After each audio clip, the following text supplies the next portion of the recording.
For 2026, KTM is giving its two-stroke Enduro lineup a fresh new face, both in terms of technology and how it fits into market regulations. But for die-hard two-stroke fans, the news might sting a little. Thanks to European emission laws, the 125, 150, and 250 models have lost their classic EXE badges, now rebadged as XCW and restricted to closed course competition only. In other words, no more street-legal versions in Europe. And in the midst of this shakeup, just one remains standing on the battlefield, the KTM 300 EXE, the last warrior, still holding Euro 5+ homologation and proudly legal for public roads.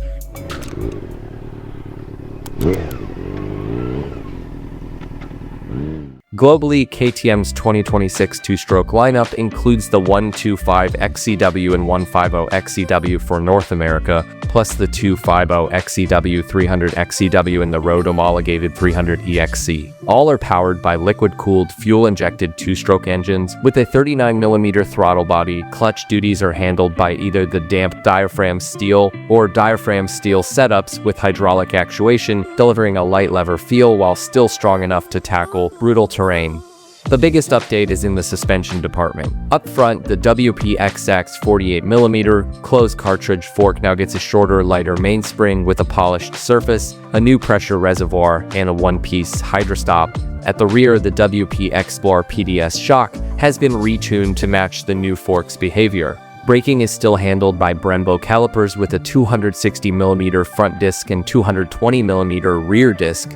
KTM has also sprinkled in some practical updates. All two-stroke models now feature a standard screw-type radiator cap for quicker access, a new CPC fuel connector guard to keep out dust and water, and for the 300 EXE, a standard radiator fan to keep temperatures in check during extreme conditions.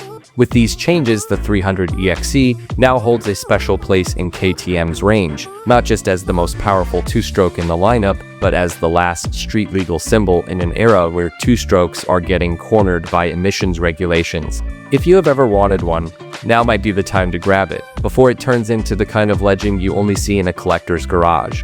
And while two-stroke fans keep dreaming of a big comeback from brands like Kawasaki or Honda, KTM's slight retreat from the two-stroke segment feels like a sign that is hard to ignore. Is this the beginning of the end for street-legal two-strokes? Or could it be the start of an unexpected new chapter? Let me know what you think in the comments, and I will see you in the next one.